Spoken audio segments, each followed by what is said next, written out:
Star Network is here.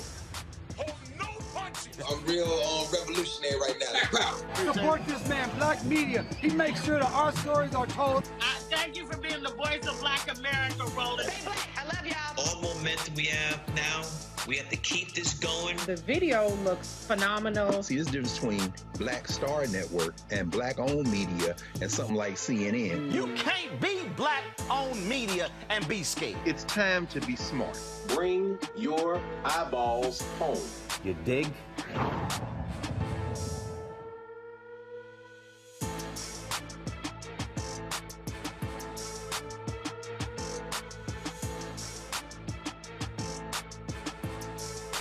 Today is Tuesday, May 10th, 2022. Coming up on Roland Martin Unfiltered on the Black Star Network. Barricades surrounding the Supreme Court keep protesters at bay, and security is tightening around court justices and their families. But didn't they actually rule that free speech is protected? Yeah, we'll talk to Congresswoman Ayanna Pressley from Massachusetts about the potential overturning of Roe v. Wade, as well as student debt cancellation.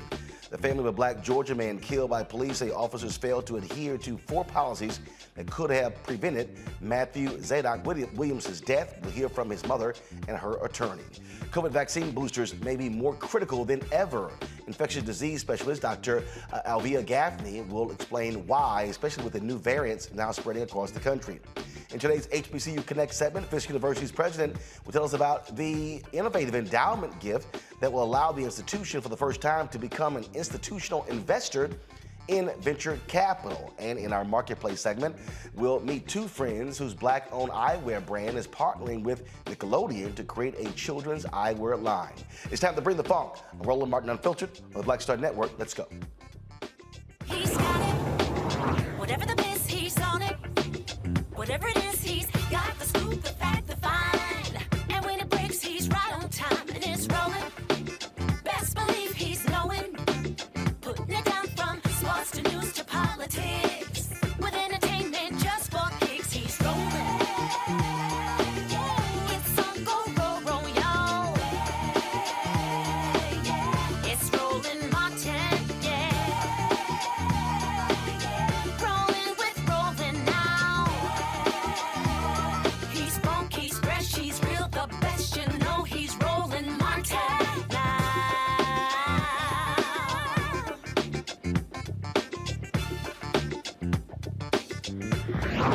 Martin.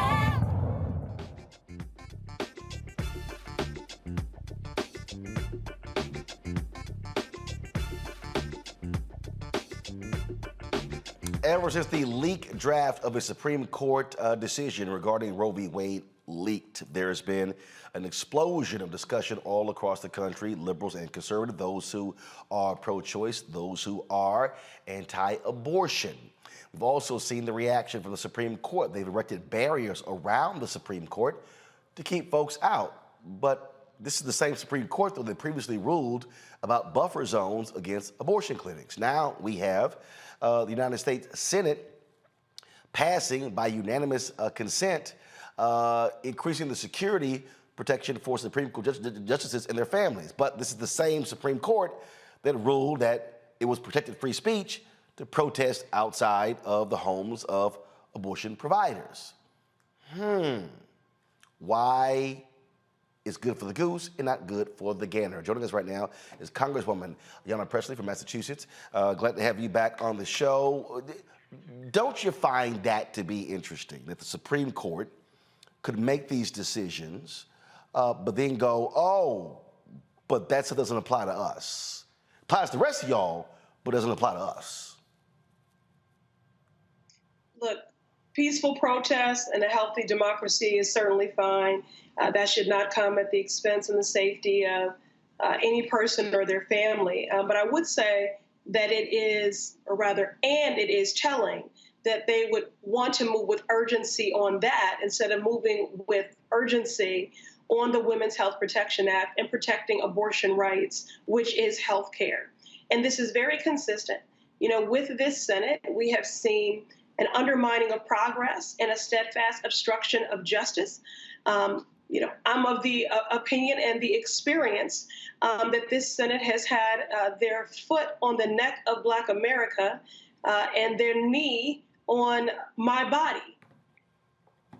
When you make that point about how fast they move, that was something that people made a comment about yesterday. Boy, that was real quick. Unanimous consent, no objection at all. And look, I'm all about keeping public officials safe, but the reality is we have seen peaceful protests. Senator Chuck Schumer commented today that he gets protests outside of his home 3 to 4 days a week. And he said he's gotten used to that. But then now you have Senator Susan Collins, who called the cops because someone actually put in crayon on the sidewalk near her home, protecting a woman's right to an abortion. I mean, my goodness, is Susan Collins now turning into a Karen? You're calling the cops because someone wrote some comments in chalk on the sidewalk?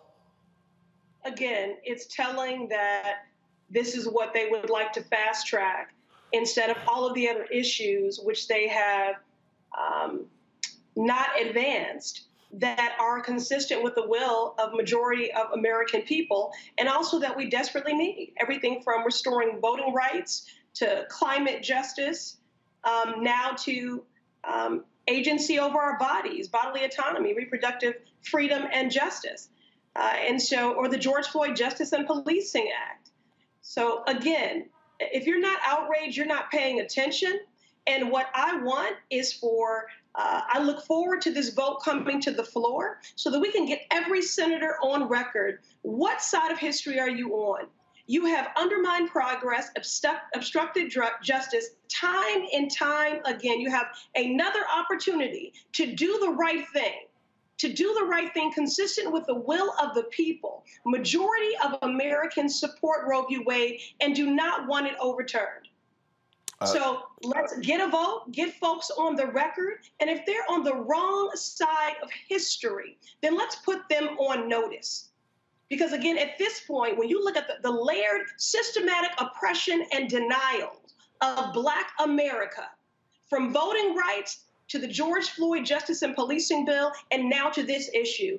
Roland, let's remember the history of this. Abortion bans and this protest is rooted in white supremacy, and Black women have disproportionately bore the brunt of this every time. We have experienced forced sterilization, forced hysterectomies. We have record high maternal morbidity. And now we're looking at a landscape where Black women and the most marginalized, low-income, indigenous, disabled, LGBT could be living under a state of forced birth. And then, Roland, we have done nothing on universal child care in pre-K, and we've done nothing on paid leave. Well, that's one of the points that I have long stated. Former NFL player Benjamin Watson has a documentary out that deals with this whole issue of abortion, and he interviewed me for the documentary. And I said, I think these folks are more anti-abortion than they are pro-life. I said, because you can't be the governor of Mississippi, Tate Reeves, and you're commenting on this, but then you have done nothing about the infant mortality rate in Mississippi. You have all these conservatives who are talking about the importance of getting rid of Roe v. Wade, but they've been quiet about Black women who have died during childbirth. Then, of course, when you talk about prenatal care, when you talk about Head Start. So I said, what is it? Do you only care about the fetus in the womb, but once it is a child, then you don't give a damn? But Roland, that's the point. The hypocrisy and the contradictions abound. You cannot lecture folks about civil liberties, and then the thing that is most critical to my freedom, my liberation, is agency and autonomy over my own body. It is, again, I've yet to get an appropriate answer whenever I ask that particular question. Let me ask you about student loan debt, because this is also a critical issue. We've got midterm elections coming up in about 6 months. President Joe Biden, his numbers among young voters have fallen through the floor. His numbers among African Americans are down. People are saying, hey, how have Democrats delivered? Now, there are a lot of things that y'all delivered in the House, but it's been blocked in the Senate. Say that part. I do it all the time. So when all these people come at me saying, well, the CBC hasn't done anything, I remind them that you only have 2 CBC members in the Senate, but you have most of them in the House. And these bills, Georgia Floyd Justice Act got passed in the House. All the numerous other bills got passed in the House, but they're not in the Senate. And so I've heard Senator Elizabeth Warren and others say the president has the authority to cancel student loan debt. Why won't he? I'm trying to understand, what is the holdup? Yeah, but first, well, let me just say this. We are closer than ever before to getting this done. And canceling student debt, since you contextualize it within the midterms, is both good policy and good politics. Because it's our job as lawmakers to be responsive to the needs of people. Where there is hardship, to alleviate it. We're in the business of solving problems. This is a nearly $2 trillion crisis. And the multi-racial generational movement, which made this Democratic majority possible, was comprised of issues-based activists, many of them who wanted action on student debt cancellation. And myself, Leader Schumer, Senator Warren, Rep. Omar, and others, we've been leading this fight. We were successful in getting the administration to put a pause on student loan payments during the pandemic, 3 pauses. And we saw people, I heard from many, especially Black folk, Roland, who used those monies instead to remain safely housed, to purchase essential goods. Some became first-generation home buyers. We see the presidents of HBCUs using federal funds, to ARPA funds, to cancel debt. And we know that our HBCUs have been chronically and woefully underfunded. All the needs that they have, from infrastructure, A to Z, and they're using those funds to cancel student debt, which proves it's a racial justice issue. Black students have 85% takeout loans, and then we are 5 times more likely to default. Black women carry the most debt, are burdened by the most, 20% more than our white counterparts, 50% more than white men. Joe Biden has the authority. We're closer than ever before. He has signaled that he will cancel some debt, and I'm going to keep banging the drum for broad-based student debt cancellation by $50,000, because that will support the uplift of 80% of those in the lowest income brackets. Roland, there was a false narrative saying this was regressive in impact. It was only going to benefit white graduate students who went to affluent institutions. That is a complete falsehood. This, like everything else, the burden falls the heaviest on white Americans. And because of policies like redlining, our families didn't get to build generational wealth. We borrow the most. We default the most. This is an economic justice issue. It's a racial justice issue. And it will jumpstart the economy, Roland. It's an effective strategy as we begin to round the corner and head into a recovery from this pandemic-induced recession. It doesn't require one vote from Congress. One vote, unilateral action, executive stroke of a pen. So just do it, Joe. Just do it. Well, what is strange to me is when I listen to folks on the right who say that, my mom worked hard to send me to college and we should be paying these folks' debts off. Didn't the federal government forgive a ton of PPP loans? Didn't the federal government give our financial institutions trillions of dollars, or access to trillions, during the economic crisis? So it's just really interesting when I listen. I mean, look, the proposal to send $40 billion to Ukraine. I'm just saying, if we're willing to send billions to Ukraine, how is it that we're unwilling to actually say, let's help American students with debt? Roland, it's society that maintains that we live in a meritocracy. And they told Black folks that education is the great equalizer. And if we pursued higher education, we would close the racial wealth gap. It has only exacerbated it.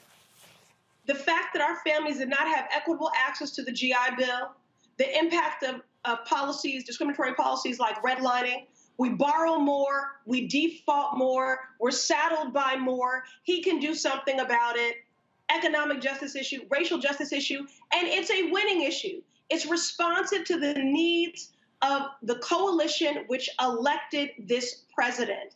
This is a hardship burdening people from every walk of life. Roland, I have parents saying I am in my upper 60s, I cannot retire because I signed Parent Plus loans for my kid. Or I'm still paying on my loans and now I'm paying on my kids' loans. 76-year-olds in my district on fixed income, still paying student loans. A whole generation that can't start a family, grow a family, purchase a home, start a business. So this $2 trillion debt is choking at the promise of this country. And finally, Roland, for those people that would say, well, I paid my way. Look, the price of higher education has increased by 150%. Well, not only that, I also remind people that, like in New York, the city colleges of New York, it used to be free. So it's a whole generation. It's a whole generation of white people who actually got college degrees for free. Roland, that's right, but that's why we have to invest in education as the public good that it is. We do need tuition-free college. We do need to expand Pell Grants. We do need to invest in our HBCUs. So this is not the whole problem, but this is a bold step in the right direction. And listen, Roland, at first, this was an issue they really marginalized. And as I said, there was a false narrative about it. But we have been vigilant in our advocacy. We have lifted the voices of those who've been burdened by this debt, and we are closer than ever before to getting this done. All right. Congresswoman Ayanna Pressley, always glad to have you on the show. Welcome back anytime. Thank you. I appreciate it. Thanks a lot. Let's go to my panel here. Mustafa Santiago Ali, former senior advisor to the EPA. Teresa Lundy, TML Communications. Glad to have both of you here. Both of these issues are going to be major in November. So on one hand, Teresa and Mustafa, on one hand, people are saying it could be a rallying cry, if you will, to Dems if the Supreme Court actually overturns Roe v. Wade or returns the power to the states. On the flip side, it's a lot of people who are saying they flat out are not going to vote if you don't see student loan debt. They say Biden promised it, Harris promised it, it hasn't happened. Mustafa, is this, the student loan debt, is this an issue that Democrats had better understand? Unless you deal with, you are going to cause young voters to say, ain't interested in the midterms.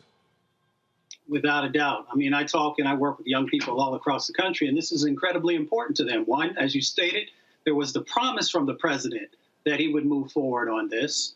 And the other part of it is that in our communities, we understand the black-white wealth gap that exists. We also understand that there's discrimination in employment, which continues to impact us. We also understand that our parents have less money to be able to help us to go to school. We also understand that there is predatory institutions that we are often pushed into, or our institutions are less resourced so that folks don't get that financial help from a school, if you will. And then, of course, there's discrimination in the credit market. All of these things come together for significant impacts and continue to expand the black-white wealth gap that exists in our country. So if folks want our vote, then they most definitely should be moving forward on addressing the student loan issues that are literally stopping us from being able to pursue the American dream with any type of real vigor.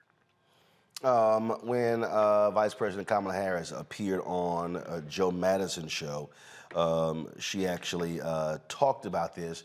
This is what Joe posted on his social media pages dealing from the interview on Sirius XM Radio.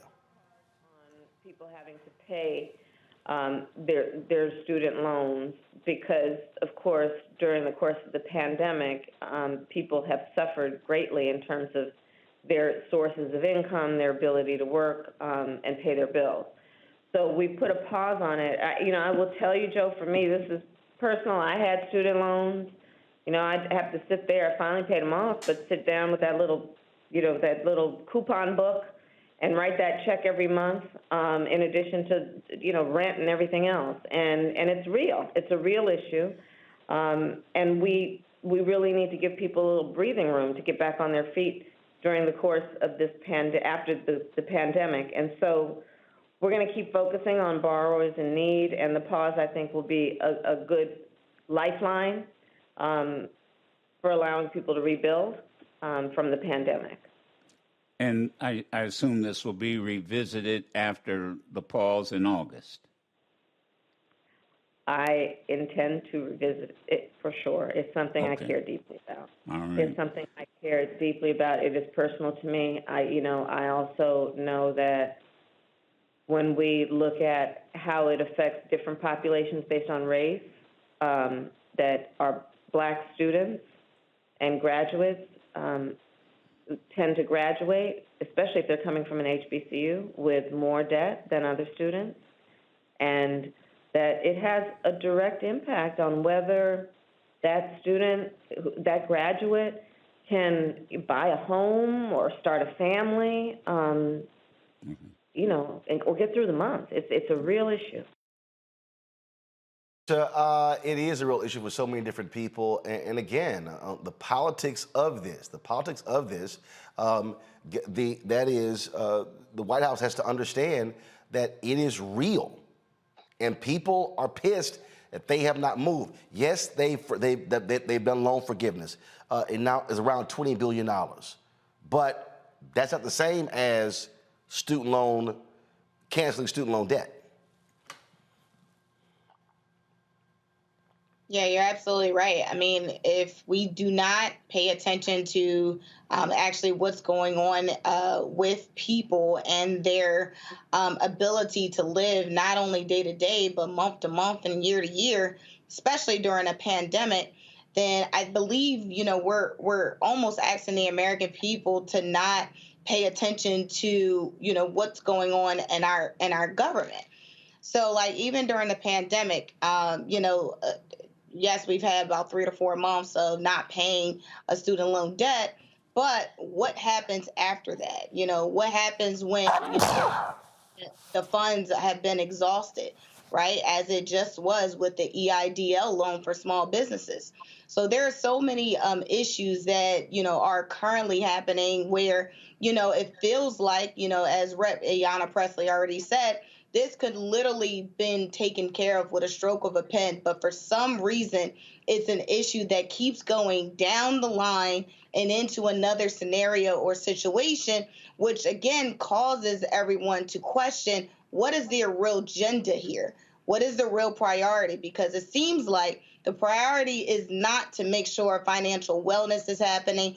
It seems like cities and states are, doing new tax assessments, which are actually increasing property values for individuals who are currently in a home.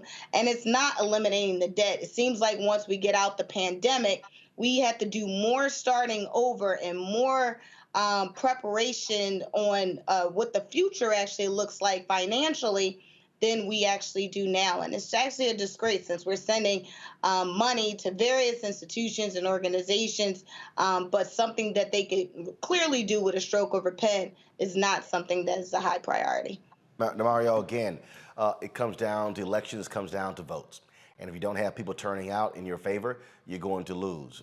Right now, Democrats are not doing themselves any favors by not moving on student loan debt. And I don't know what the hell they're waiting for, just like I have no idea what the hell they're waiting for when it comes to issuing executive orders dealing with criminal justice reform. To me, they're reaching a point of no return because if you do it so damn late, it's going to look like you're pandering. But they better get a move on it. Otherwise, they are guaranteeing they will lose the House and the Senate in 2023. Absolutely. It's good to see everybody again this week. I missed you guys from last week. Listen, all we need to know about the Democrats is what we saw from Nancy Pelosi, the video where she's talking about we need a strong Republican Party. This shows you that they're so out of touch with reality. What we need is people to do the actual bills and laws that helps regular Americans. And that's not what's happening. One thing about it is, Roland, you got to respect the Republicans because they tell the truth to their base. They say, look, when we get in there, this is what we're going to do, and they do it. The Democrats say one thing and they do another thing. As Teresa said, it's a stroke of a pen, and they refuse to do it. And they're just going back on a campaign promise. So why would people be incentivized to come out and vote for them? I mean, a legitimate question, particularly for younger folks. Yeah, we understand it. we're going to vote in every election. We understand the history of it. We understand why it's important. But you're telling people that just came out of an election cycle saying, hey, you got to vote. It matters. And if you vote for me, I'm going to do this. And then they don't do it. So someone's saying, well, I'm going to go stand in line for 8 hours again in the heat for them to again lie about it. It doesn't make any sense outside the fact that the Democrats are not serious about power. They're certainly not serious about helping black people. And they're not even serious about keeping Republicans out of office. Because as Nancy Pelosi said, we need Republicans. All right, folks, hold tight 1 second. We come back. A Georgia family is asking, why was their son killed by police? It's a refrain we keep hearing from so many families across the country. We'll discuss that next right here on Roland Martin Unfiltered on the Black Star Network. If you're on YouTube and Facebook, be sure to hit that like button, share button. Also, download our Black Star Network app, Apple phone, Android phone, Apple TV, Android TV, Roku, Amazon Fire TV, Xbox One, Samsung Smart TV. Also, be sure to join our Bring the Funk fan club, where every dollar you give goes to support this show. You can send a check on money order to P.O. Box 57196, Washington, D.C. 20037-0196. Cash App is $RM Unfiltered. PayPal is R Martin Unfiltered. Venmo is RM Unfiltered. Zelle is Roland at RolandSMartin.com. Roland at RolandMartinUnfiltered.com. We'll be right back.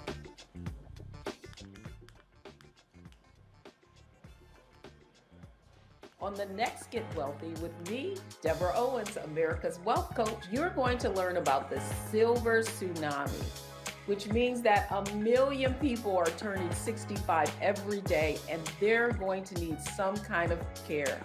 You're going to meet 2 sisters whose situation with their own family led them to start a business in this industry, and now they're showing others. This is our passion, our mission, our purpose, our ministry. That's right here on Get Wealthy, only on Black Star Network. Pull up a chair, take your seat. The Black Tape with me, Dr. Greg Carr, here on the Black Star Network. Every week, we'll take a deeper dive into the world we're living in. Join the conversation only on the Black Star Network. Yo, it's your man Dion Cole from Blackish, and you're watching Roland Martin Unfiltered. Stay woke.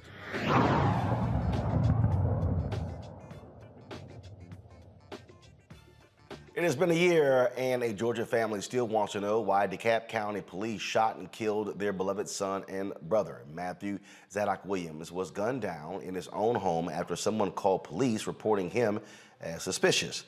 When police arrived, Williams panicked, went into a mental health crisis, and locked himself in his home. The police asked him to leave. The police then kicked at Williams' door several times before shooting. Now, the video we're about to play is certainly triggering to a lot of different people, so we want you to give you an opportunity to turn away, to walk out of the room, or shield it from your children. And so, as we often do with these videos, and so let's go ahead and play it now. Sir, let us see your hands. Put the knife down. Put the knife down. Put the knife down. Put the knife down. Put the knife. Put the knife Put the down. knife down. This is your last warning. Put the knife down. Put the knife down. Put the knife down. You go upstairs. Put the knife No. down.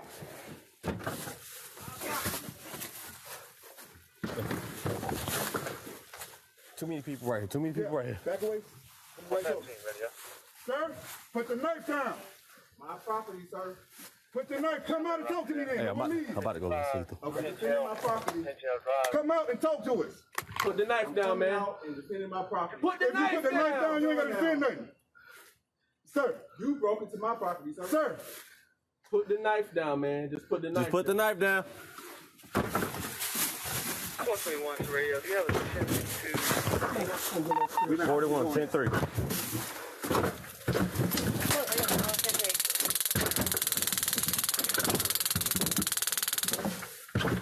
Yeah. Sir.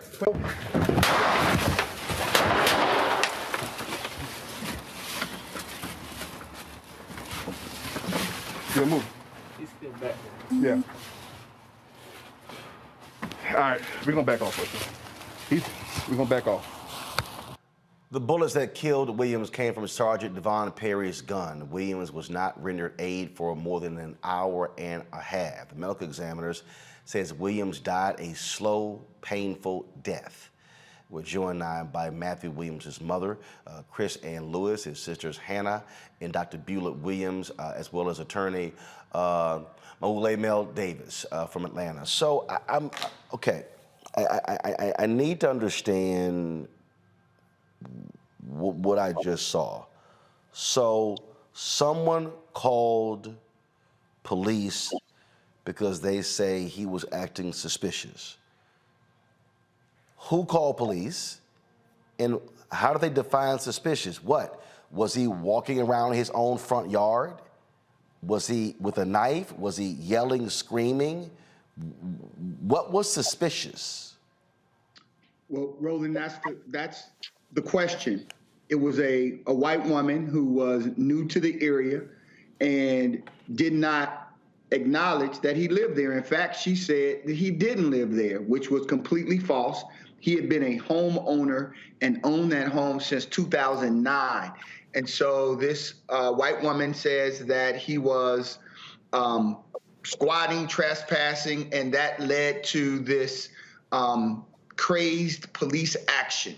But it's this misinformation which sent the police down the entirely wrong track. And that's why the law enforcement officers should not have just believed what she said without doing their own due diligence. And it's unfortunate that we're here. But that's the quote unquote suspicious activity, is that he was locked out of his home. He had a plumber's knife trying to re-enter his home, and that was it. Is that true? Was he locked out of his home? Correct. He was locked out of his own home. He had a plumber's knife. We believe he was doing some repairs on his home, and that's when police approached him, and he's on his own porch. But because this woman says that he did not live there, then they treat him as a trespasser versus treating him as a homeowner.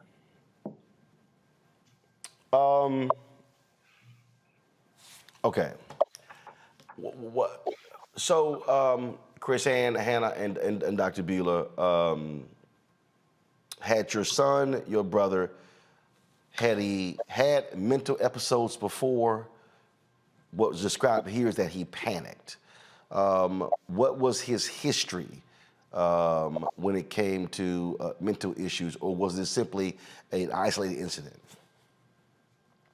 So my brother, and first of all, thank you for having us on the show. We appreciate that. My brother, from what we know about his mental health, is that a couple of years, maybe around end of 2018 or so, he was robbed at gunpoint at a convenience store by his home. Since then, he progressively got to the point where he didn't want to leave his house. We didn't understand why. We could not figure it out.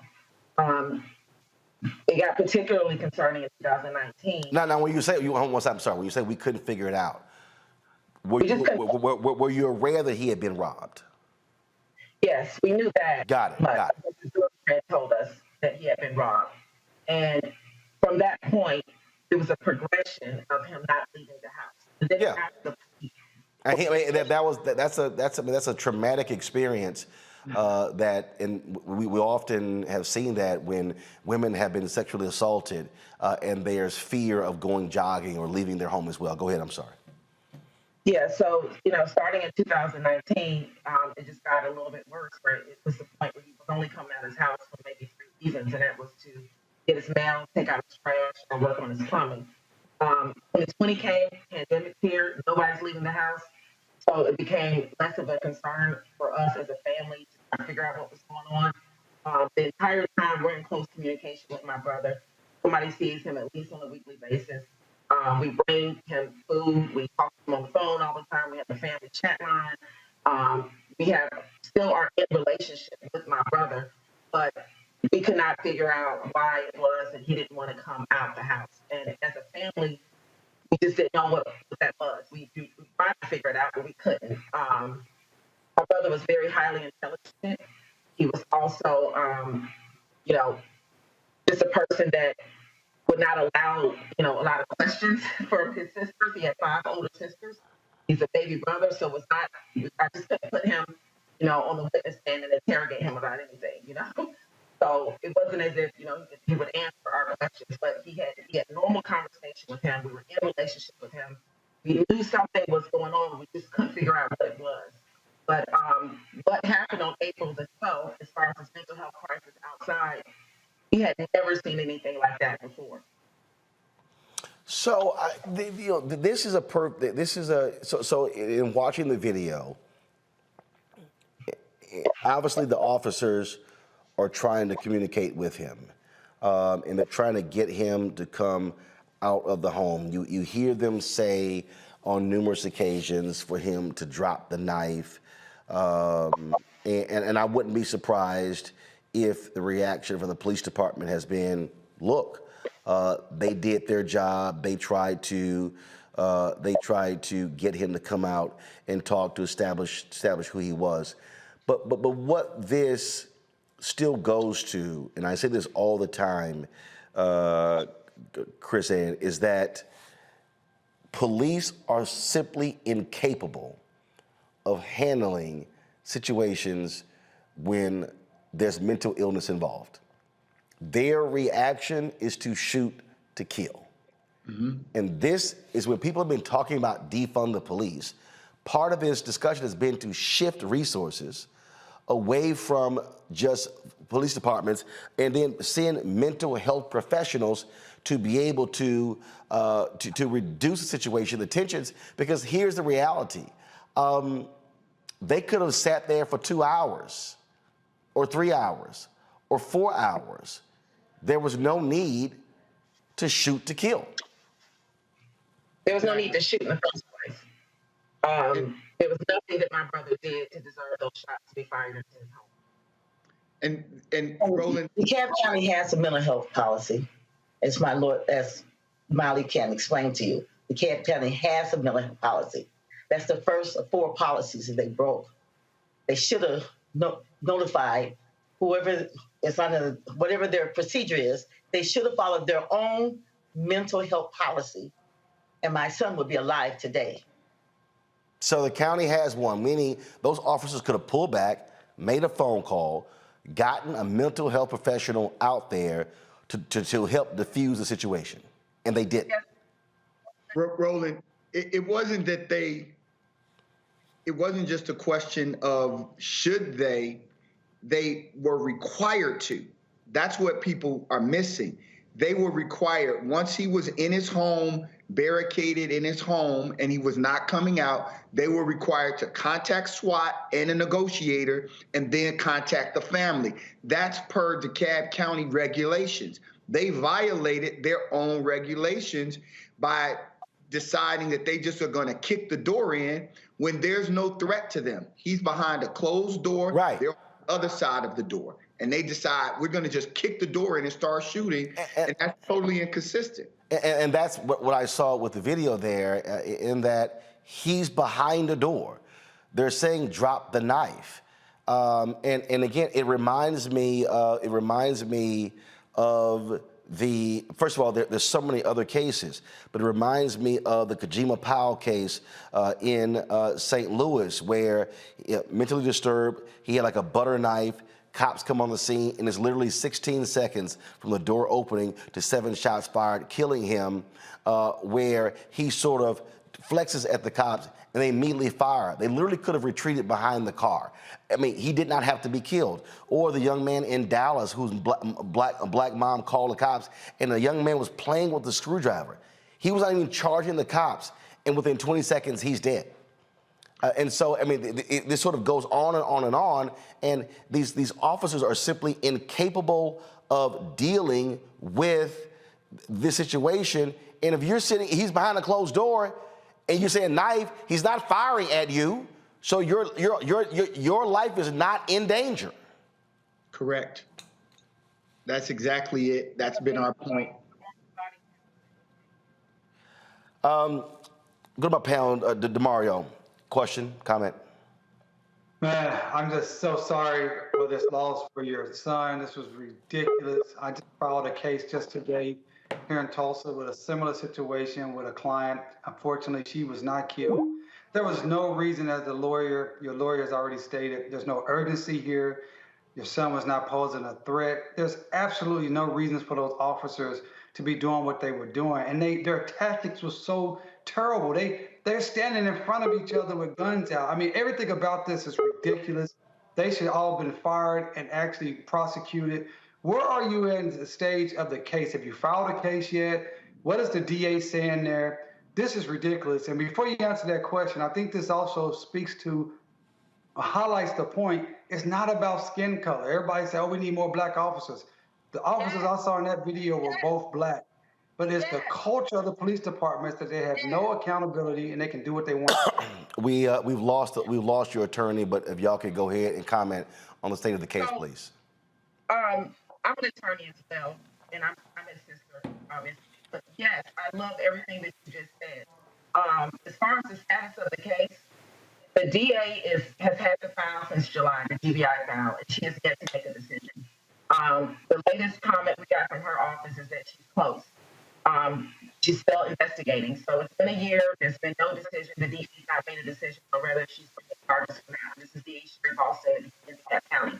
As far as the administrative investigation, the CEO Thurman's office, the officers are still working. They have not even been placed on administrative leave. We've had a meeting with CEO Mike Thurman and asked that these officers be put on administrative leave or fired. Body proves that these officers violated 4 policies when they killed my brother and left him to die. Yet they are still walking feet and they are still working in uniform and have not been disciplined. So that's the status of the case right now. And the thing that bothers me most is, although there are 4 policies that they didn't follow: failure to activate mental health, failure to activate SWAT, use of excessive force, but the worst is when they refuse to render care. My son died from a non-fatal gunshot wound to the shoulder. Slow, agonizing death. My daughter can speak to this. You? Yeah. I mean, I'm sorry. Go ahead. Of all the policies that were violated. We can't hear you, so speak up, please. Of all the policies that were violated, that's the one policy that just really sticks with us. The fact that after they fired those last shots, you could hear Officer Perry say, we're going to back down now. And he just walked away. Those shots were fired at close range. So they had time to then regroup and just think about him as a person, that, just think about his life. But they walked away. And there was an EMS professional on scene who offered his help, and he was turned away. So we just can't get over that. It's just disgusting. It's disgusting, and then your lawyer knows this. It's not just the 4 policies they broke, but it's unconstitutional policing. That is disastrous. It's outrageous. I'm so sorry you guys are going through that. I hope that you can get that DA to move. She's just sitting on this. The decision is clear, and I hope you can get this case moving when you get it filed, and you can get everything that you can from her. But I understand, because I do these cases every single day. Nothing can bring your son back. That was a horrendous shooting, and my heart just goes out to you. And I'm glad you have competent counsel to do this. Thank you. Thank you. The case that you have filed, obviously you're waiting on the DA to make a decision, but for your attorney, what is the status of your case? Have you filed that case? No. Go ahead. No, we haven't filed. We have the way it works in Georgia is they will not release any of the files. We were able to, because of the diligence of this family and the community outrage, we were able to get the police to release the body cam footage, which is really unheard of in Georgia. It just doesn't happen in Georgia. It's very different from most jurisdictions around the country. But what they won't release is the entire GBI, Georgia Bureau of Investigation report. And so we have really focused our energy with this family on hoping that this district attorney will prosecute the case. Once that decision is made and they release the file, then we'll file a civil litigation and move forward with the constitutional violations that these officers perpetrated against Mr. Williams. All right. Certainly keep us abreast of what happens next in this case. Indeed, it is sad. Thank you so very much. And again, we're sorry for your loss. Thank you. Mustafa, the thing that we constantly say on this show is, again, how are police departments not realizing now you cannot handle mental health issues with guns? Too many people. We've seen case after case, folks are dead because cops fired on them having a mental health breakdown. Still don't see us as human, and that's the problem. That means that we never get the benefit of the doubt. You know, they always go to the most dangerous way of dealing with us. There are examples of how some police departments have been forced to change. In Denver, there's a STAR program that's there, where they make sure they have the mental health practitioners who are part of it.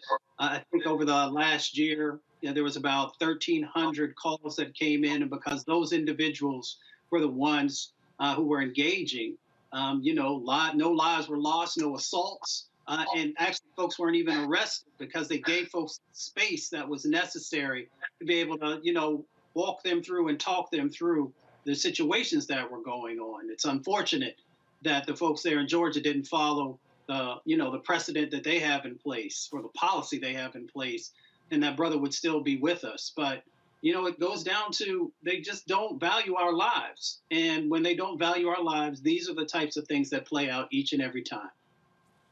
Teresa. Yeah, it's truly a disgrace. Here in Philly, we actually had a similar situation about a year ago. And, it's like we keep advocating for training. We keep advocating, for cops to do their job as they're asking for increased funding. And it's like these things are happening. So again, I'm going to go back to my point about how we need to look at leadership that it has been entrenched in the police department. It looks like when police chiefs are in there, they've had over, 30 and 40 years of experience, but sometimes their traditions are not allowing them to change their ways of how they govern their police department. And so if they think things are just going to stay as usual and they think it's just politics of, what people are saying in those communities when their families are dying, then we're going to keep having these situations. That's why, again, going back to your point, Roland, about why voting matters, district attorneys matter, police commissioners matter, elected officials matter. But we have to start asking them questions when they are running on this progressive agenda, because progressive agenda sometimes isn't always right? But we got to do something. So, we got to go back to the point of being aware, being humane about individuals and people and not just about the badge. Indeed. So it just keeps happening. And again, at some point, people are going to learn, in this case, they literally didn't even follow their own procedures. Procedures were put in place to prevent this very thing. Cops didn't follow it. I don't understand how they still have a job. Makes no sense to me. All right, folks, going to go to a break. We come back. We're going to talk to the president of Fisk University about some innovative things that are happening at a campus in Nashville, Tennessee. Folks, don't forget, please, if you're on YouTube, y'all hit the like button, okay? Almost 2,000 of y'all. Why we ain't at 1,000 likes by now? It ain't that hard. Click like. Facebook, same thing. Click like. If you're commenting on the Black Star Network app, please drop the comments. We'd love to hear what you have to say as well. Folks, download the Black Star Network app, available on all platforms: Apple phone, Android phone, Apple TV, Android TV, Roku, Amazon Fire TV, Xbox One, Samsung Smart TV. And of course, please join our Brina Funk fan club, where every dollar you give goes to support this show and what we do. And so please do that. We appreciate that. Our goal is to get 20,000 fans on an annual basis to contribute $50 each. There's no minimum, there's no maximum. And so that's $4.19 a month, 13 cents a day. And we appreciate every dollar that you actually give. You can send a check or money order to P.O. Box 57196, Washington, D.C. 20037-0196. You can also give via Cash App, $RM Unfiltered. PayPal is R Martin Unfiltered. Venmo is RM Unfiltered. Zelle is Roland at RolandSMartin.com, Roland at RolandMartinUnfiltered.com. And of course, all the folks who give during the show will get a personal shout out while we are live. We'll be right back.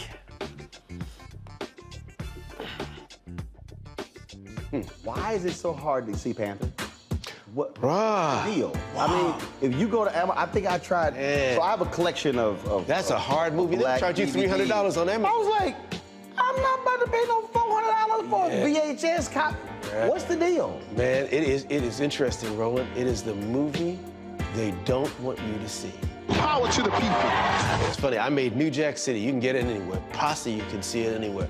But a movie that says that it is not an accident that we medicated the black communities right around the time when they were getting militant, when you had the Panthers starting to organize, and people starting to vote and march on Washington. We let these communities get medicated. In fact, that comes up in The Godfather, where they say, as long as it stays in the black communities. So we asked the question, they tried to ask us questions. I asked them, the reporters when we did, I said, listen, why is it a 13-year-old boy in the hood can find a way to buy a gun, some liquor, or a church, or some crack, and yet you can't find them to arrest those people?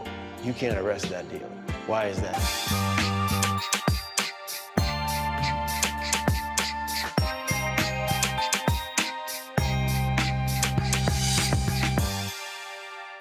Next on A Balanced Life with me, Dr. Jackie, summertime when the living is easy, or is it? Summer vacations, class reunions, kids in summer camp, all fun, but stressful. You need to get into a summer mindset and have a plan. Oh yes, our panel gives us their favorite summer planning hacks. On the next A Balanced Life with Dr. Jackie here at Black Star Network. We're all impacted by the culture, whether we know it or not. From politics to music and entertainment, it's a huge part of our lives, and we're going to talk about it every day right here on The Culture with me, Faraji Muhammad, only on the Black Star Network. Hello, I'm Bishop T.D. Jakes. How y'all doing? It's your favorite funny girl, Amanda Seals. Hi, I'm Anthony Brown from Anthony Brown and Group Therapy. What up, Lana Well, and you are watching Roland Martin Unfiltered.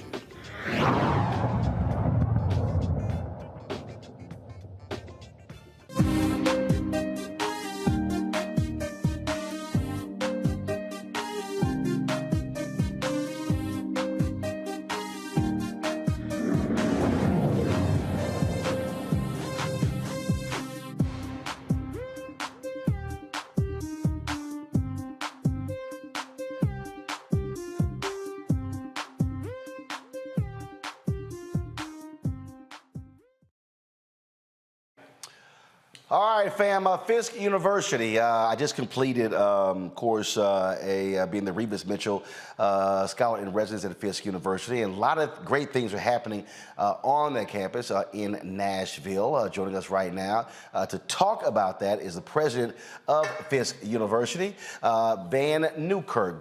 Doc, how you doing?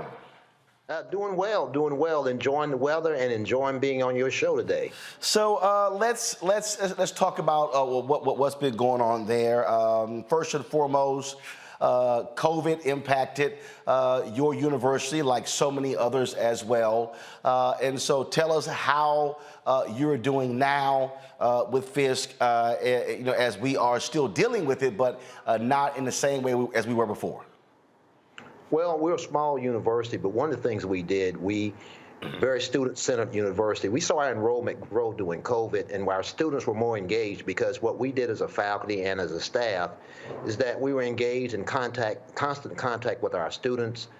We had activities for our students, and what we saw was that an enrollment surge at the university. So that was unusual because as a small institution, we've been under 1,000 students. Right now, we are just almost at 1,000. We plan to have 1,500 next year. So all of that's going well because of what's happening with this university and the first that we have at this university. So you saw a surge. Was that because folks were actually going to school online? Well, no, we didn't have that many online. We kept our campus operational, but we did have more online courses. But what happened here was that the name of the university and what we do for students, what we found out was right before the pandemic broke out, we had a lot of relationships that we submitted on Wall Street. We submitted relationships with companies across the nation. And what we have discovered was that students who've been out of this university 3 years, the average income is $73,000. And so what we found is that there was a lot of interest in what we were doing to turn out turnkey-ready students. And that interest permeated this nation right as the pandemic hit. So that helped us with our enrollment, and that helped us with our retention because we saw our retention rates surge up to about 80% as a small institution. And so obviously, you said you kept it open. And how are you now building upon that? How are you now getting your board of trustees to understand what Fisk should be looking like in the 21st century as opposed to its rich history? Because that's the one thing that, as I travel around the country, as I've talked to many HBCUs, and again, I probably visited now up more than 65. And the fundamental problem that I continue to see is you have a strong contingent of alumni who want to hold on to the old university, whether it's the old Fisk, the old South Carolina State, the old Prairie View. But the reality is, you've got to be operating in a new world, new technology. All these things have changed, and you've got folks who are insistent on new buildings, but other people are going to technology and online learning. Others are saying that, we should be building more dormitories. Well, others are saying, no, we should be expanding our national footprint by driving folks online. So how have you been leading the university and getting your faculty, your staff, your students, and your board to understand that you have to operate in a new paradigm, which requires a paradigm shift? Well, one of the things we started was before the pandemic, we started an academic inventory shift. We are a liberal arts institution, but we started a whole movement to new types of programs. We have digital media, we have bioinformatics at this university. These are new majors that came about 2018, 2019.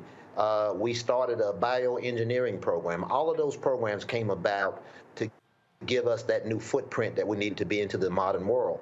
And then we started tying our programs to industry, as we talked about Wall Street. So we have our first new building on this campus. It will be in 50 years. That building is tying our academic programs to industry. We have a whole facilities that is set up so that industry can come to this campus, meet with our students. They can help design our majors and curriculum. That's helping us to get into this modern world and ensuring that our students have a footprint that's going to be a footprint that people are looking for and not the footprint of old. And that's one of the things that's helping Fisk to actually transcend the pandemic and to move forward in the age that we're in right now. And as you know, we're an institution of first. And going along with those new majors, we're doing some things that we've never done before in an HBCU. We have our first gymnastics program, the first HBCU with the gymnastics program. And then we got innovative. We went online and went to eBay. We're a small school, don't have a lot of money. We bought a 5,000-seat football stadium. We don't plan to play football on eBay, which is unique because what we wanted to do is have places for our students to actually have athletics and to experience sports. But we did that in a cost-efficient way, a 5,000-seat steel stadium for $30,000. Those things are the things that I think make an institution unique, and those are the things that I think help us to actually compete in this modern age, because those types of innovations, we're catching the eyes of industry across not only the nation, but across Tennessee and in the world. And that's helping us tremendously. So let's talk about this new initiative when it comes to Fisk now being involved in venture capital. Yeah, well, this is very important for us because as we expand our footprint, as we said in the Wall Street, we're getting people who are investing in our university to venture capital, and that's helping us to actually build our endowment to grow this university. We had an endowment that was less than $20 million a few years ago. Our endowment right now is still small, but it's almost doubled as a result of having this new investment and people looking at this university as what it can do. And I think that's the important aspect for any institution, people and the investment in the institution and making sure that we have trustees who are buying into this process. That's what's helping us to grow and to build our university. Questions from our panel. Teresa, you're first. Well, I think this is a great opportunity. So I guess what is more in store for the university?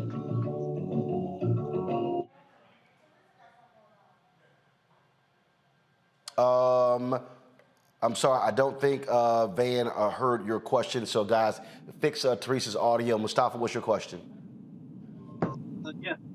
President, you mentioned two of the new programs that you instituted to be a part of the 21st century. Those new programs, are they actually pulling in new students at the same rate as some of the traditional programs that Fisk is known for?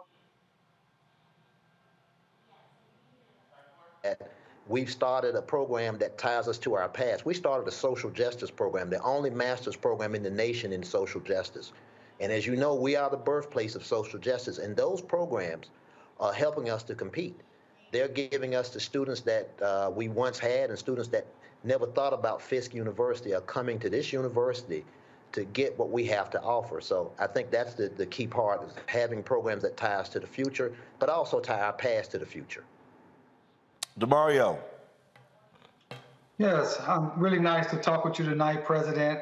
I represent the survivors of the Tulsa Race Massacre, and one of the victims of the Tulsa Race Massacre was a doctor by the name of Dr. A.C. Jackson, and he was a graduate of Fisk University Medical School. So my question is the medical school still in operation? I'm not for sure about that. And if so, what is the plans to continue to utilize that medical school to continue to bring people to your campus?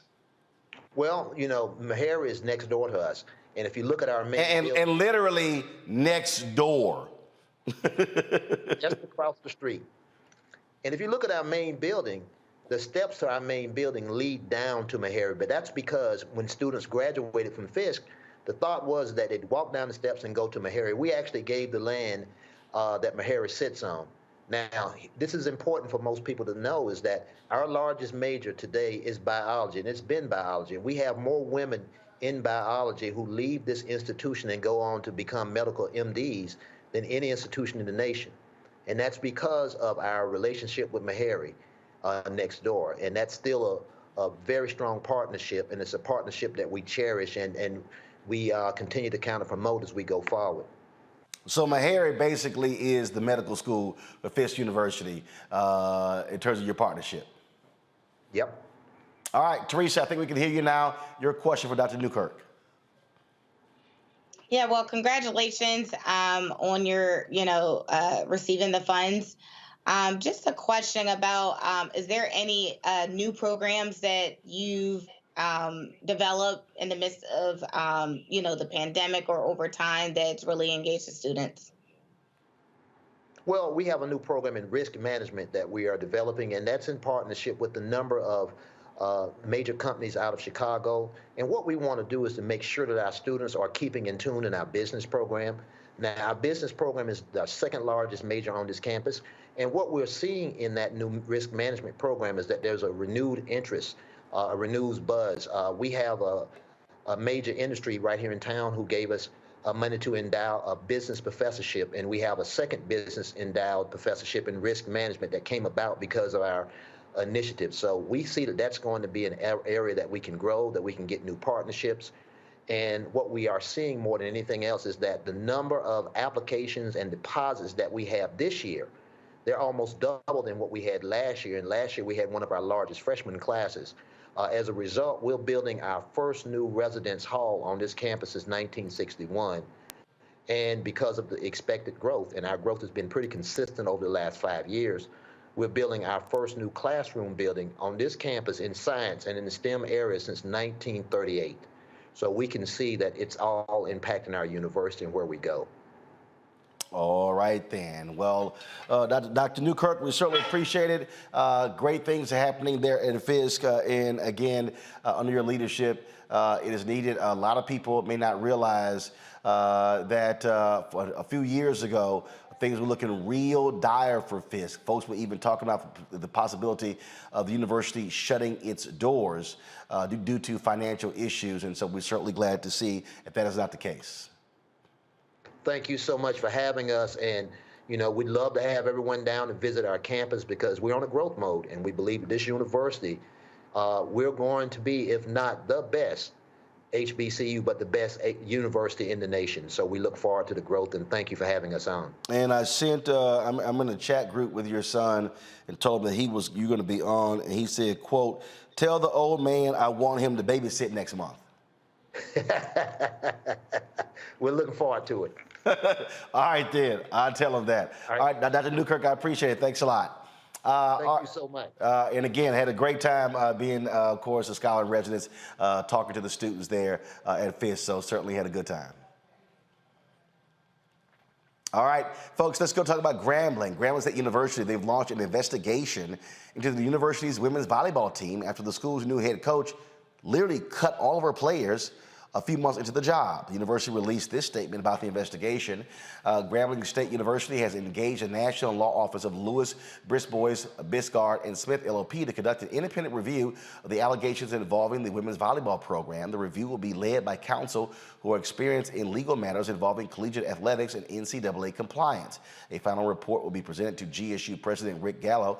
As appropriate, any findings will be shared publicly. Now, the review comes following the school's backlash after new coach Chelsea Lucas cut all scholarship players from the team, 14 players, soon after taking over. Those students have taken to social media, blasting her and the university. The athletic director says he stands behind her decision.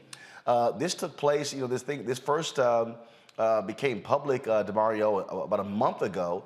And I said to folks, this is going to go national. I said, it's gotten some pickup. And the bottom line here is, if you're gonna cut, first of all, people have to understand something, that scholarships are not guaranteed. You know this. They're really called grant in aid, and that they can be pulled at any time by coaches. This obviously is a lot different when a new coach gets rid of all the players, all 14. And it has caused many of them to scramble, their families to scramble, how they're going to finish paying for school, how to graduate. And so it certainly has caused a lot of consternation down at Grambling, but especially among these students and their families.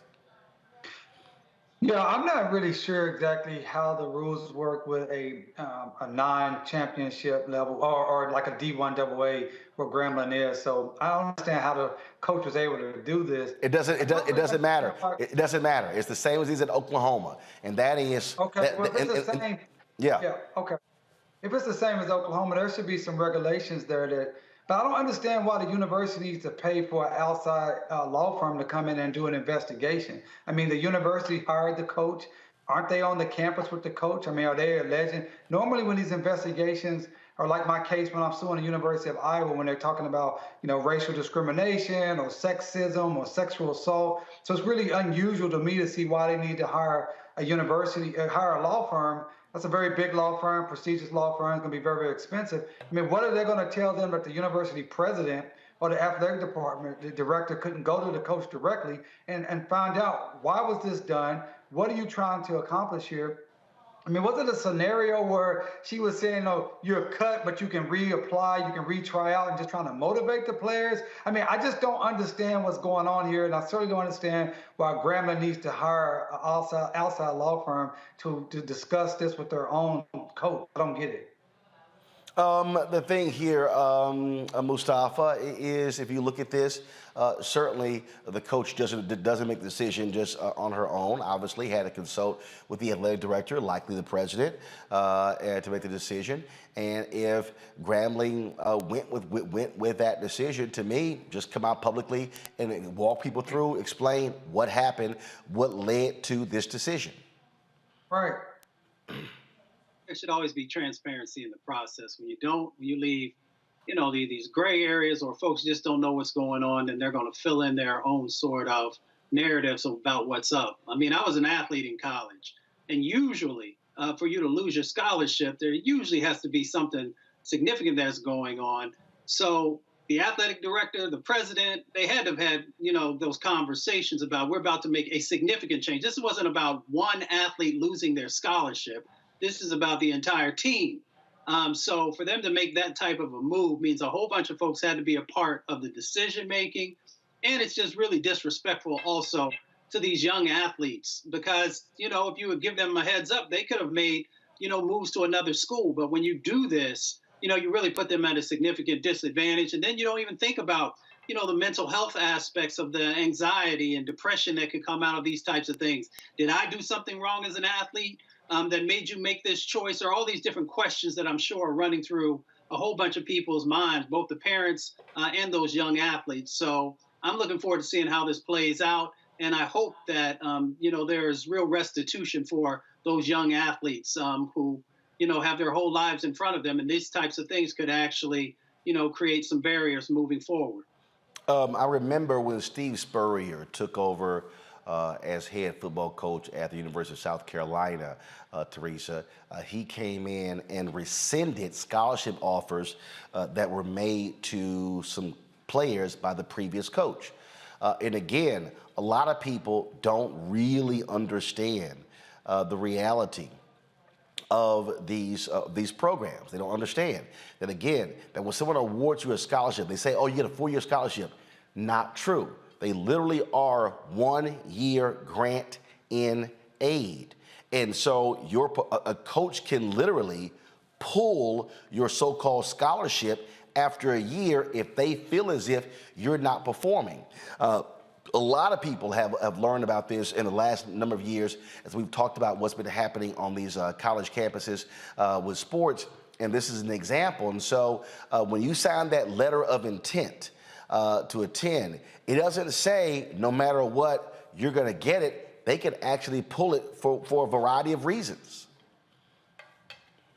Yeah, and I find that interesting, but we have to think about the students in this matter, those that have been, putting in the athletic time and patience and also preparation to get to that point.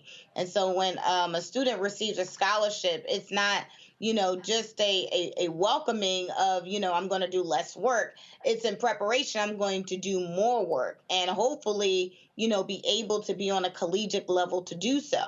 I also found it very interesting that this volleyball coach, Chelsea Lucas, said her decision was not to bring back some of the current student athletes on the team, but then it's like everybody's getting cut. So it's like you couldn't find, at least one student that would be able to maybe articulate the vision that you have. It almost seems like she did an episode of the movie, I guess a segment from the movie Coach Carter, but just a whole drastic way, without really any purpose in doing so. But you're right, it is their choice. The NCAA and its independent investigation is definitely going to help. Anytime there is an independent investigation, that means something's going on with the politics on the inside of the institution. And so I'm hoping that, we keep following this story because, again, we can't allow these students to lose out on the preparation of essentially being a student athlete as they have to do a work-life balance. Again, so we're waiting to hear what happens there with this investigation. All right, final story. This is not an HBCU, but it is at a predominantly black college. Lincoln College in Illinois has been around for 157 years. It is now slated to close. This is the New York Times story on Lincoln College. And they were impacted by COVID, but they also were impacted by a ransomware attack that locked up the university's data. In this story, they say that potentially the university had to pay $100,000 to get their data back. Now, this is according to the Chicago Tribune, less than 100,000. But here was the problem. They then began to realize they had significant enrollment shortfalls and that it would require some $50 million for the university to stay open. Well, that is not the case. Again, it is a very small college in Illinois. Again, as you see there, again, founded in 1865, named for Abraham Lincoln. And it's a predominantly black college, but it is not an HBCU. People keep saying HBCU, and folks got to remember, just like we say PWIs, predominantly white institutions, well, you have predominantly black institutions that are not HBCUs, such as Chicago State University, that's right there in Chicago. They are a predominantly black college, but they're not an HBCU. They are a PBI. And so it is certainly, I mean, it's a shame that, again, this ransomware attack impacted this school, but this is what the New York Times says. Last year, 1,043 schools in the United States were the victims of ransomware attacks, according to an analysis by IMSASolve. Of those, 26 were colleges or universities. Howard University was also impacted by a data attack as well. And so we've seen a significant number of programs race to lock up their data as a result of this. But it's always a shame, again, when you lose an opportunity in a rural part of the country, in rural Illinois, Mustafa, for students not being able to go to college. Every time we lose one of our institutions, we lose a tiny bit of our culture and our history. You know, to have an institution that's been around for that long to be lost, you know, it's just a shame. And then the other part of it is folks got to better understand cold storage and keeping our information there so it's not accessible by so many folks, whether it's on the ransomware side or other ways that they're trying to get that information and then hold us hostage. And of course, the last part of it is that we've got to better, you know, fund our institutions because we don't have the endowments to be able to bounce back when those things happen. So, you know, we've got a lot of work to do to protect those institutions of ours that still exist. And again, as people now begin to realize that, you know what, we're now living in a world of technology. You got to be able to protect your data and your assets, Teresa, and that means that's going to require a significant investment. And I'm going to tell you, Howard University experienced it. They had a hard time trying to come back from that, from that ransomware attack. You're absolutely right. And, you know, Congress and the Senate has bills just sitting there waiting for them to review so we can talk about cybersecurity and also the protection. Look, Black and brown people are going to these institutions. They're getting educated. We're giving them the data that they asked for. Right. So we're giving them name, contact information, credit card information, sometimes social security numbers if we're getting a loan. And this is all taken in. You know, we call it the bursar, but at the register office when you are signing up for a new educational institution. So we are hoping that, you know, since we're paying thousands of dollars to go to this institution, that they have the right system to protect their students. So if they're not willing to protect their students, institutions and organizations alike, then you should not be asking for our college tuition. And here's what's so unfortunate, DeMario. This is from Lincoln College's page. Abraham Lincoln's namesake college set to close after 157 years. It is going to close effective May 13th. That is in 3 days. But this is what is even more sad. It said the institution experienced record-breaking student enrollment in the fall of 2019 with residence halls at maximum capacity. But then COVID hit. Then the ransomware attack hit in December of 21, and as a result, there was no way that they could survive. You know, I'm going to be a little bit on the outline, maybe a little contradictory here. I mean, all institutions do not have to continue to survive forever. As you stated, Roland, things are changing. And so I don't know much about this university outside of the story that you sent over to us. Certainly don't want anyone to lose out on educational opportunities, but consolidating smaller schools into larger schools, that may not be such a bad thing, particularly when it comes to resources in our community. You know, we see this again a lot, like I say here in Oklahoma for sure, like with churches. You know, we have a church 3 or 4 churches on every corner, and is that really the best way to utilize our resources, or should it be more consolidation, where there can be more collective power, collective opportunities to have the type of security and resources that Teresa talked about, so you can provide your students with not only a good educational environment, but also secure their data. So, obviously, again, I don't want to see anyone lose educational opportunities, but it may not be the worst thing for an institution to consolidate. All right, folks, hold tight 1 second. We come back. Our Black and Missing also. How vital are COVID vaccine boosters? We are seeing an increase with the new variants that can't protect you if you've already been vaccinated. We'll talk with a doctor about that. Plus, in our marketplace segment, we'll talk about a Black-owned eyewear company. All that next, right here on Roland Martin Unfiltered, streaming live on the Black Star Network. On the next Get Wealthy with me, Deborah Owens, America's Wealth Coach, you're going to learn about the silver tsunami, which means that 1 million people are turning 65 every day, and they're going to need some kind of care.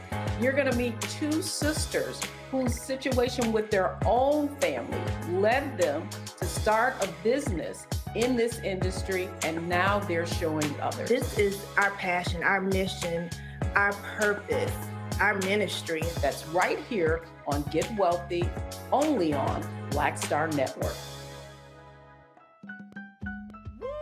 We're all impacted by the culture, whether we know it or not. From politics to music and entertainment, it's a huge part of our lives, and we're going to talk about it every day right here on The Culture with me, Faraji Muhammad, only on the Black Star Network. Y'all know who Roland Martin is. He got the ascot on, he do the news. It's fancy news. Keep it rolling. Right here. Rolling. Roland Martin. Right now. You are watching Roland Martin, Unfiltered. I mean, could it be any other way? Really? It's Roland Martin.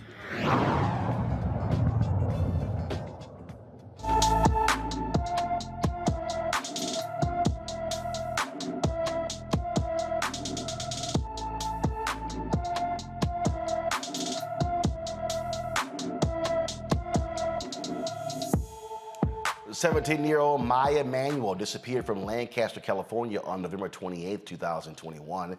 She's 5 feet 3 inches tall, weighs 140 pounds, with brown hair and brown eyes.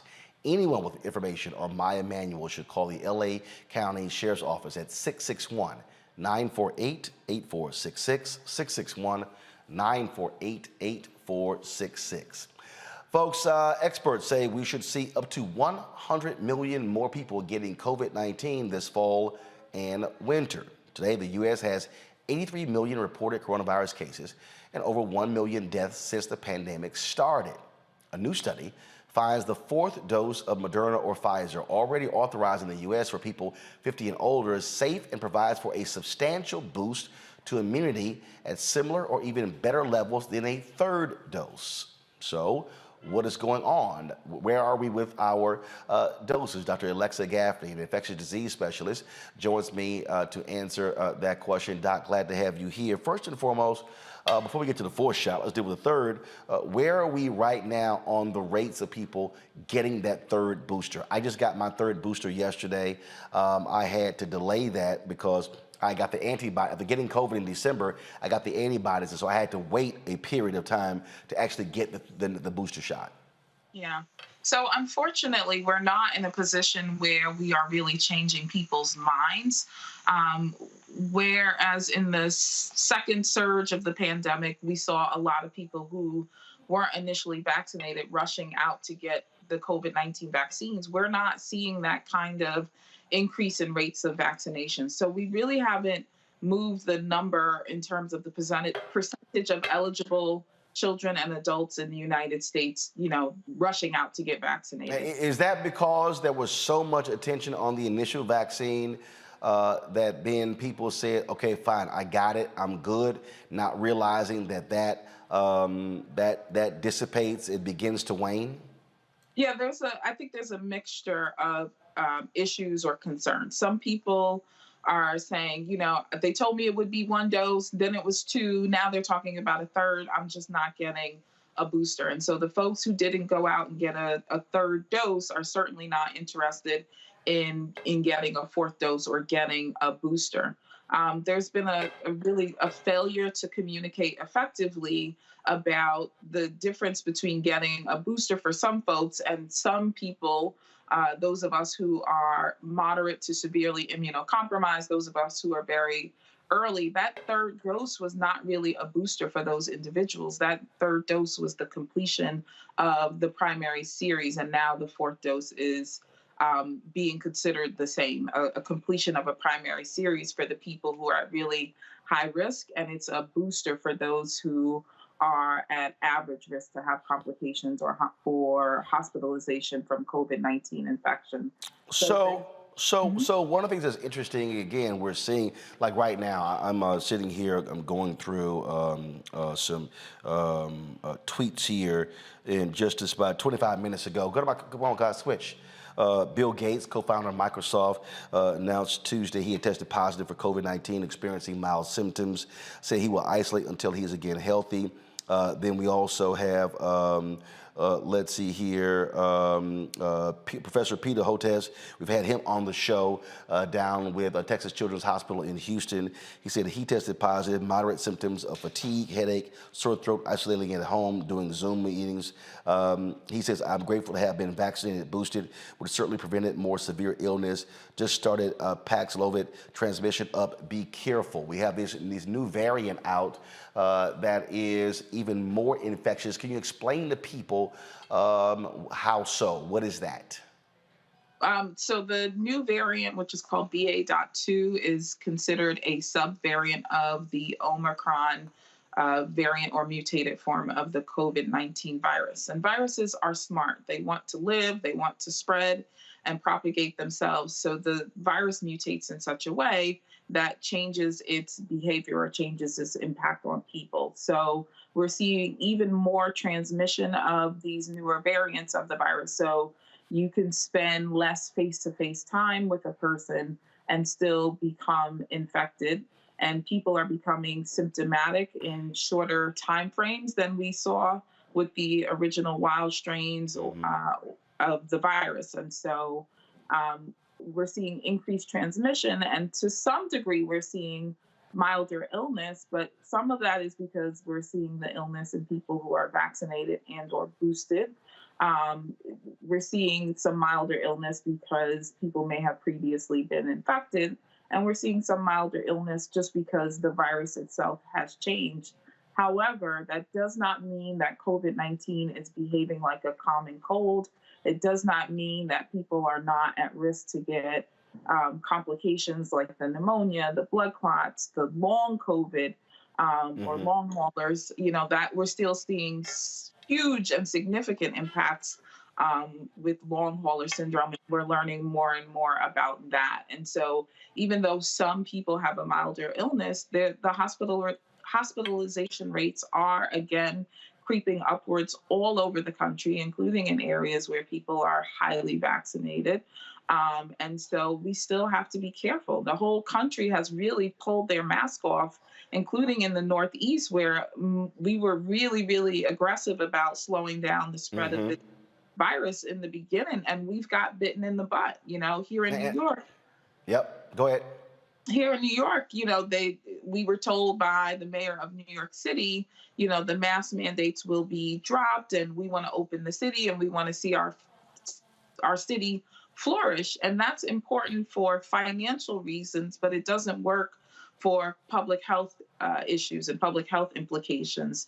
So there was an increased number of cases, and our mayor had to put his tail between his legs and say, you know what, I know I promised, that we would be out of these masks, but they need to go back on. But once you have told people they don't have to wear their masks, it's really hard to get them back in without any state or federal mandates. So we don't have that anymore. People have gotten accustomed to being out and about without masks and gathering in crowds, and we are seeing the consequences of that right now. In fact, this is an AP story. That's another tweet they posted 7 hours ago. We're becoming blind to what is happening with the virus because COVID-19 testing has plummeted globally. Yep. Yeah, fortunately, people have access to home tests and they are being diagnosed and they can, call their primary and do a telehealth visit. But those cases are not being recorded. We don't open up our internet servers and see those COVID tickers anymore. So really, people have turned a blind eye to the fact that we are still living in a pandemic and people continue to die, people continue to be hospitalized, and that will continue to be the case if we don't take it seriously. But I don't think that we are going to be able to reverse people's behaviors back to the earlier stages of the pandemic. And so, on an individual basis, we really have to assess our actual health risk and we have to seriously assess our risk tolerance and really hunker down. I've never taken off my mask. I continue to wear my mask in my office, in public places, outside. If there's a lot of people around, I'm just not willing to see what's going to happen if I get this virus. Now, here's what's interesting before I go to my panel to ask questions. And so I had never gotten this alert, and I don't know if any of my panelists have gotten this as well. And I was in a group chat with some other people, and it was the first time this actually happened. So when I was in Los Angeles, I was at the Maxwell concert. All of a sudden, ping on my phone.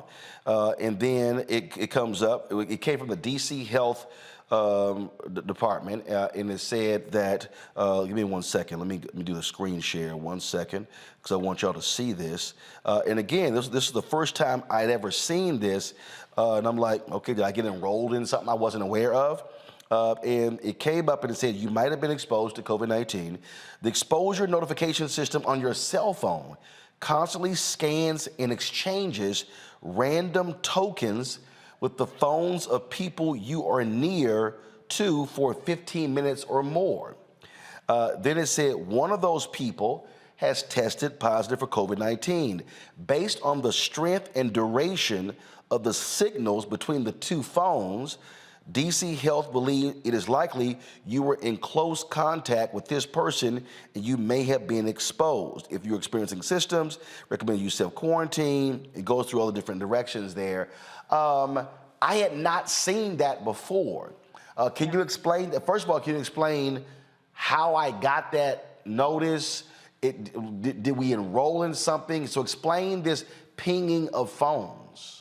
Yeah, so they are using technology to, try to help avert a public health crisis. The problem with the pandemic is by the time people realized that they were infected, but by the time people became symptomatic, they had already spent 2, 3, 4, 5 days engaging with other people, going to restaurants, going to wherever.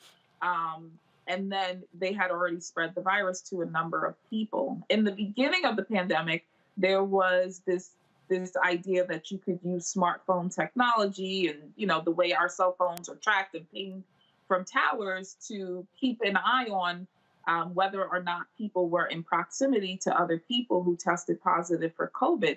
But you used to be able to opt out of that. So it's not necessarily that you downloaded an app or that you're using something on your phone or that you accepted, okay, I'm going to allow my phone to be tracked and to tell me if I'm in proximity to people who tested positive for COVID. It's happening. And it's kind of like the smart technology that when you start talking about something or searching for something, every time you browse, now you're getting an advertisement for that thing you showed interest in, right? It's the same thing.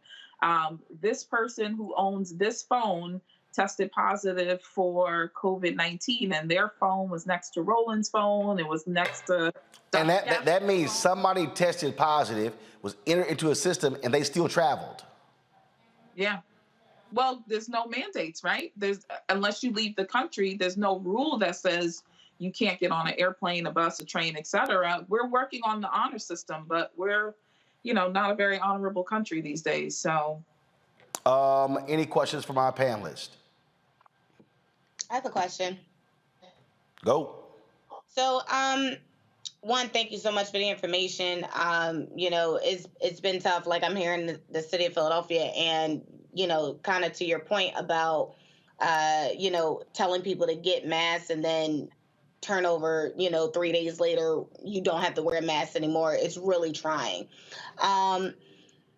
I guess, maybe what is your recommendation, so outside of just wearing a mask, because now we're told that we may need another booster. Do you recommend that people still stay on the every 6-month regimen to get a booster shot?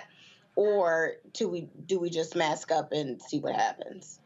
So there's very hard data, and there's a very strong recommendation for people who are considered moderately to severely immunocompromised to definitely get that 4th dose. So that's our very elderly. That's people with conditions like cancer who may have chemotherapy treatments or radiation therapies, people who were born with immunocompromised states, and those people know who they are. People with HIV or AIDS that's not well controlled, their immune system is suppressed. People who have autoimmune diseases, they take more than 10 milligrams of prednisone or steroids on a daily basis, or other medicines that chronically suppress their immune system. Those people absolutely should get a 4th dose.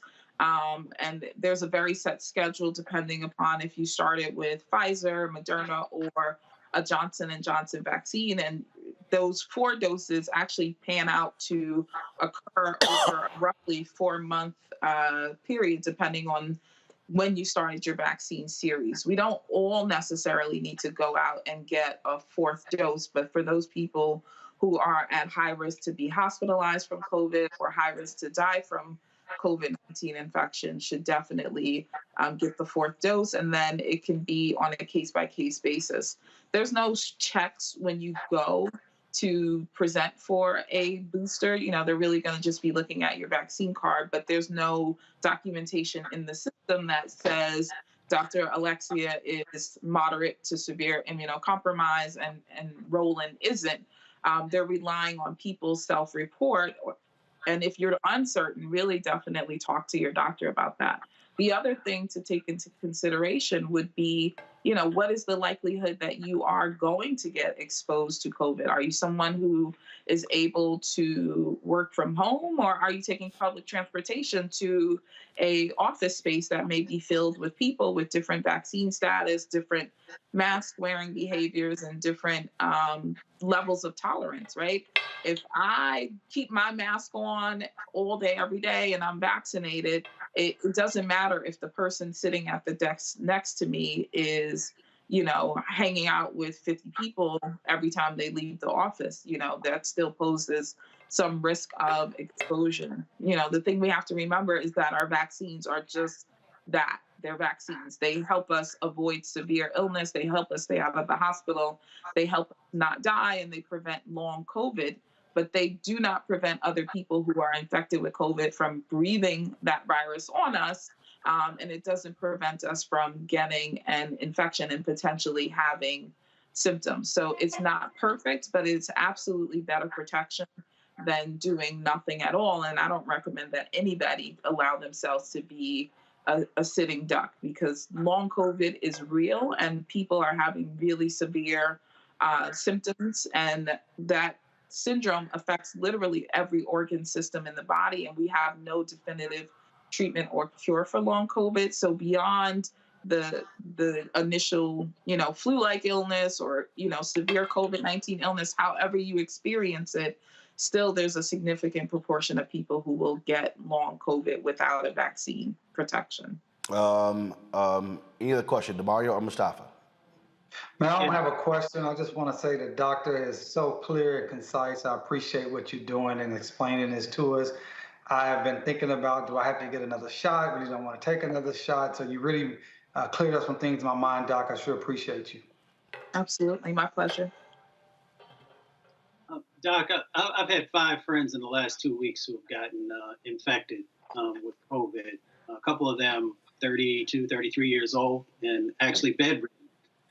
The question is, one of them said the reason that they hadn't moved forward with getting boosted was they heard that they now had to bear the cost of that. Could you clear up for folks, is there a cost associated with either the vaccines or the boosters? No, there's no cost at all to get vaccinated for COVID-19. In fact, Doc, I'll just let Doc hold on. I just let people know. Like yesterday, I literally went to a grocery store, filled the form out. I was asked, "Do you have insurance or not?"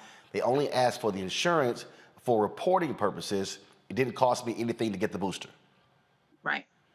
Yeah. There's no cost associated with getting a COVID-19 vaccine, and that's regardless of where you go get it, whether you get it at your local pharmacy, grocery store,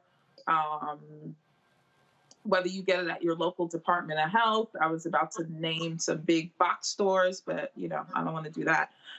But regardless of where you get your COVID-19 vaccine, it should not come at any out-of-pocket cost to you.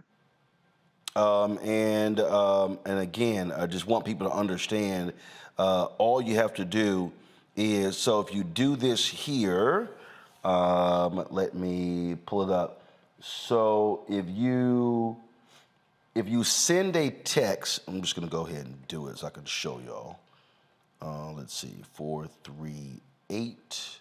So if you send a text message to 438-829, you should, and then you put in, let's see here. I'm putting our zip code here. So if you put in if you send a text to 438-829, and you put in so again, y'all, come on, show it now. What y'all doing? So here's a perfect example. I sent a text message to 438-829. I put in my zip code, and it immediately gave me free sites near me where you can actually get the vaccine. And so it actually lists 2 CVS pharmacies near where our offices are. And so if you're watching, all you have to do to find out where you can get a free COVID vaccine, you literally send a text message to 438-829, 438-829. And they also still are doing free testing. So because I am traveling, I just got back from Los Angeles. I was in Miami. I was in LA for 6 days. I was in Miami for the F1 Miami Grand Prix. I'm traveling to Kansas City on Thursday for a town hall. Then we have a town hall in Cedar Hill in Dallas next week. So I went online today and I found, okay, who's still doing free COVID testing? I got to do a PCR test tomorrow. Just to make sure that, again, with all the traveling, all things that I've been going on, and like perfect example, like I'm allergic to smoke. And so I came into contact with a lot of smoke when I was in Miami. And so when that gets in my system, screws me up, but wanted to make sure that it's not COVID, and what is it? So I said, fine, we get the PCR test. So you still can just go online and literally type in free COVID testing and put in your zip code and it'll come up. Yep. There's so many resources, and they're all by and large free. And the reason for that is because this is a public health issue. You may do just fine with your COVID-19 infection, but the person sitting at the bar next to you, on the bus, the train, at the birthday party, wedding, engagement party, baby shower, whatever, may become critically ill from that infection. So, we don't want to be responsible for getting somebody else sick, but we also, more importantly than that, want to take care of ourselves. And we need to know our COVID status, just like we need to know our HIV status, right? In the short term, COVID has some really huge implications, as well as in the long term. And so it's important to know, the masking behavior of the folks who you are visiting with, the people who you're socializing with. It's important to know what they're up to, right? Did they travel? Were they in a large crowd? Did they have symptoms? Did they test and make sure they don't have COVID? How did they test? Did they use a home test? Did they go get a PCR? What was the timing of the test? There's so much important things that we need to know and understand. But the most important thing to know and understand is that COVID is still with us. We're still in a pandemic.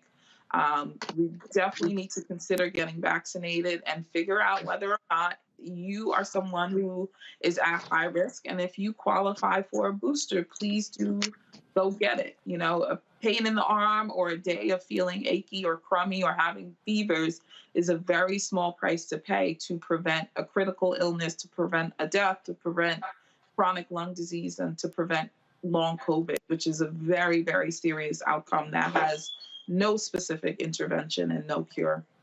All right, then.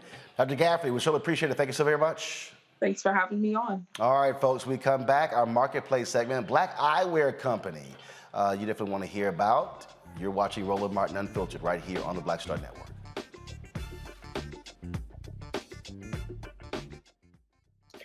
Next on A Balanced Life with me, Dr. Jackie, summertime when the living is easy, or is it? Summer vacations, class reunions, kids in summer camp, all fun, but stressful. You need to get into a summer mindset and have a plan. Oh yes, our panel gives us their favorite summer planning hacks. On the next A Balanced Life with Dr. Jackie here at Black Star Network. A powerful movement is rising across America. From the Mississippi Delta to the Apache Stronghold. From the homeless encampments of Washington State to the coal fields of Appalachia of West Virginia.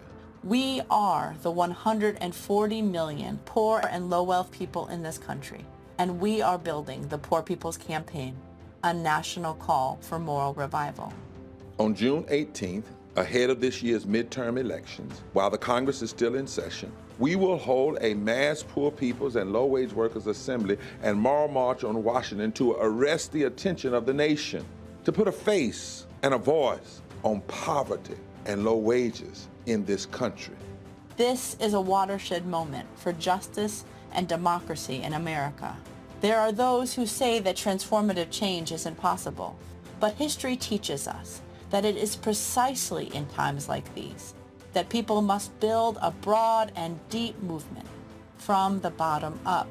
We must compel this nation to repent, to lament, and to see the realities that have been hidden for far too long. On June 18th, we will come together to lift the voices of the poor and low-wage workers who know that change is not only possible, it is essential for our survival. We will make the connections to show how systemic racism, poverty, ecological devastation, the denial of health care, the war economy, and the false moral narrative of religious nationalism and white supremacy are hurting us all. We will show the nation the faces of Americans who cannot afford to go back to normal. We will detail the policies that can move us toward a society that works for everyone. And we will pledge to go home and build power for transformative change in this year's election and for years to come. Because the question should have never been, how much will it cost to address poverty? The real question is, how much is it costing us not to? Somebody's been hurting our people.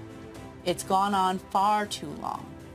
And we won't be silent or unseen anymore. Join us in D.C. on June 18th. Build with us for a third reconstruction in America. Visit poorpeoplescampaign.org. Peace and love, everybody. I'm Purple Wonder Love. Hey, I'm Donnie Simpson. What's up? I'm Lance Gross, and you're watching Roland Martin Unfiltered.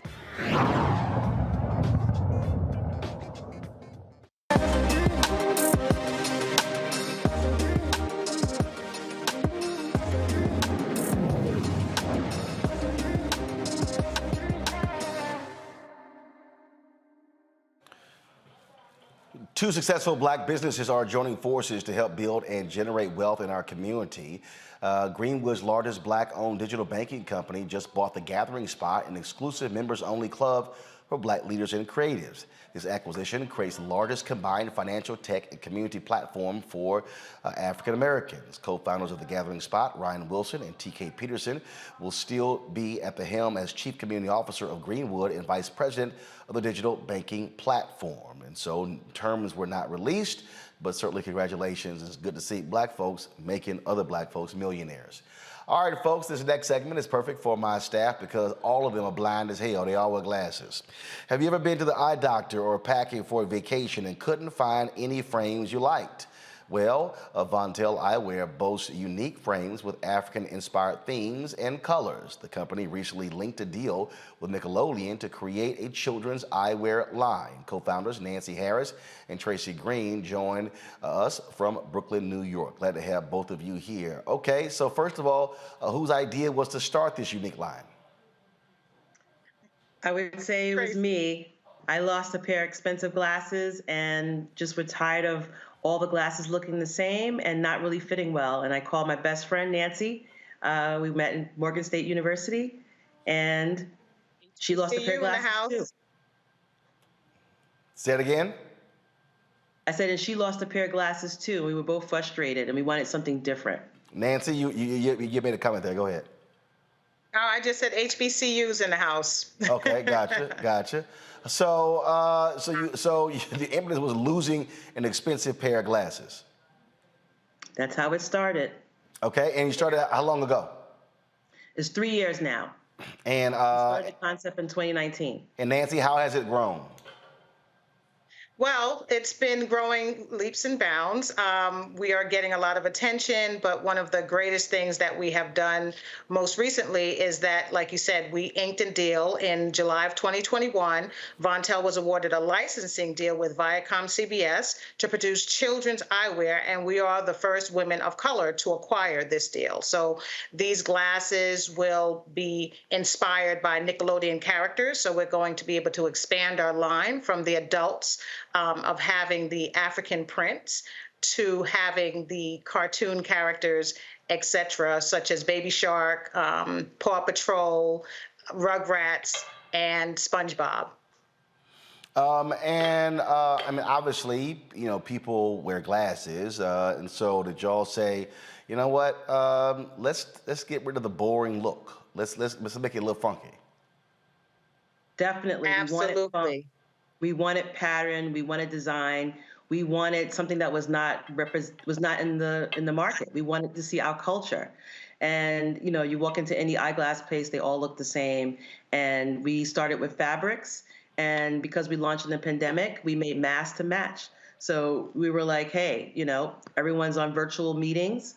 And it was actually the right time because everybody needed blue light blocker lenses because of all the computers that they were on. So we were able to, sell. People, all you see is your face when you're in a virtual meeting, and people wanted to show their personality, and our glasses do that. Who designs them? Nancy and I. We do. Okay. All right, cool. Questions for my panelists. Let's see here. Mustafa, you first. I have to ask, what's your top selling glasses right now, or the frames right now? For the women, it's the pair of glasses that I'm wearing right now. They're called Rwanda Wayfarers, and they're selling out really fast. We actually have to put in a new order for these particular pair of glasses. And for the men, it's the Akasha Aviators. They look really good on the men. They are tortoise shell. They're really rich and also inspired by the heritage. And then these Rands as well, the black Rands. Those are selling out. I think we have 3 left. These we have one now. They have like 3 left. These are the Akasha Aviators that the men and the women buy. They look beautiful. All right. Yeah, but we made them with men in mind, but women always have to cross that line. Teresa. Well, congratulations, ladies. I was very excited to read about your story. And the first thing I thought of was, okay, great, we got Nickelodeon. Let's go get Marvel. So I know that's the next market. So please keep us posted when that happens. Oh, yeah. We have a couple of things in mind that we want to do. Of course, going after Marvel and a couple of other deals that we want to ink. But one of the other projects that we just did and we're really excited about is we just did a partnership with Sigma Gamma Rho Sorority Incorporated for their centennial anniversary. And we have glasses that we have made and designed specifically for them, but anyone can wear them because we did not put the insignia on the glasses. But if you love the colors, gold, and royal blue, these are the glasses for you. So these are going hot, and there's only a limited edition of these glasses right here, but we're really excited. And down the line, our goal is to get the entire Divine line. I am a Delta. I represent Delta Sigma Theta Incorporated, so it would be great for us to represent all. And we are giving back a portion of all proceeds to the sorority so that they can give back to their scholarship fund. Awesome. All right then. So that is great. How many units are y'all moving every year? So we're moving a lot of units, actually. We've done really well this year. We started in the pandemic, and for the first 6 months, we moved maybe a couple hundred, and now we're moving thousands. We had to pivot. Originally, we wanted to sell online only, and we realized that people need to touch and feel the glasses. So we pivoted, and we are in 30 stores across the country, and we just started selling to Dominica, Puerto Rico, and Jamaica. So we are expanding every day. The more people get to know us, they love it. They love the idea. They love the fit. No one has a line across their nose anymore. The temples are longer, so it's more comfortable behind your ears. If you ever had a headache wearing glasses, it's because the temples are too short and they're on your pressure points. And people with bigger cheekbones, nice fit for over your cheekbones, so it doesn't put a line here as either. So you don't have indentation. So we are finding people are loving the fit and how comfortable they feel, and we're selling out. We're moving units all across the country. All right then. Yeah. That is absolutely great. Give the website where people can actually check it out. www.bontelle.com, and we're on all social media, Bontel Eyewear, Bontel LLC, Bontel, www.bontel.com. All right then. We certainly appreciate both of you. Thank you so very much for joining us. And we got a pair of glasses for Thank you, you Roland. for Don't worry. having us. Sorry, I didn't hear you. Say it again. I said we got a pair of glasses for you, Roland. Don't worry. No need. I can see. You put these sunglasses to block the sun. Well, sunglasses fine, but in terms of other glasses, I'm good. Now my brother and my three sisters, they all blind, but you can hook them up. So it works out. All right, folks. Thanks a bunch. And of course, the way I roll, I'm an alpha, so they got to be black and gold. All right, I appreciate it. Sure. Of course. All right. We got you. Got you. All right. Thank you so very much. All right, folks. Let's see here. The final story I'm going to go with today. South Carolina state offices were closed today for Confederate Memorial Day. South Carolina gubernatorial candidate Joe Cunningham shared this tweet about the, quote, state holiday. Today, state offices are closed to observe Confederate Memorial Day. This is another example of how our state continues to live in the past. Honestly, it's embarrassing. When I'm governor, we're going to end Confederate Memorial Day and make Election Day a state holiday instead. Of course, South Carolina is one of many states pushing to enact critical race theory bills. State offices in Alabama and Mississippi closed last month to observe Confederate Memorial Day. And of course, it's Republicans who stand ready to salute Confederate Memorial Day. Just want to let y'all know who y'all dealing with. All right, Teresa, Mustafa, Demario, I really appreciate y'all being on the panel today. Thank you so very much. Folks, don't forget, tomorrow, Thursday, we're going to be in Kansas City for a citywide town hall focused on police abuse there, really a treatment of black police. Again, it's going to be taking place in Kansas City. Again, Thursday, May 12th, is going to be taking place 5 p.m. Central, 5 p.m. Central, taking place there in Kansas City, and so we're partnering with the Kansas City Urban League. All folks are invited to come out because, again, police officers have been dealing with racism in their department for quite some time, and so we're going to be there dealing with that, and so looking forward to that. Racism in the Kansas City Police Department addressing the black and blue divide. Also, YouTube, why y'all taking so long? Okay, leave the graphic up. Y'all should be at 1,000 likes by now. Don't make sense y'all keep having me asking for 1,000 likes. So just hit the like button, okay? It ain't that hard. Hit the like button real quick so we can get out of here. Hit 1,000 likes before we go, okay? So just hit the doggone button, okay? We're at 928, don't take long. Again, Thursday, 5 p.m., 6 p.m. Eastern, Robert J. Mohart Center, 3200 Wayne Avenue, Kansas City, Missouri.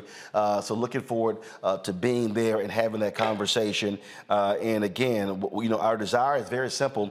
That is to get African Americans to unite behind these issues because, again, these police officers, we profiled the story, how these black officers in Kansas City are dealing with vast racism in that department, and folks there really don't give a damn. And so we certainly want to stand with them as they are fighting as best as they can to improve their lot there in the police department. And so we're looking forward to having all the folks come out for that citywide town hall.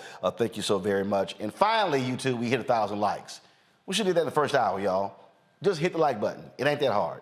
All right, that's it. I'll see you guys tomorrow right here on Roland Martin Unfiltered. Don't forget, download our Black Star Network app, available on all platforms: Apple phone, Android phone, Apple TV, Android TV, Roku, Amazon Fire TV, Xbox One, Samsung Smart TV. Also, you can please contribute to our Bring the Funk fan club. Your dollars make it possible for us to travel to places like Kansas City, for us to be able to travel next week to Texas. That's critically important. So you can send a check or a money order, P.O. Box 57196, Washington, D.C., 20037-0196. Cash App is $RM Unfiltered. PayPal is R Martin Unfiltered. Venmo is RM Unfiltered. Zelle is Roland@RolandSMartin.com. Roland@RolandMartinUnfiltered.com. So that's it, folks. I'll see y'all tomorrow. Holla!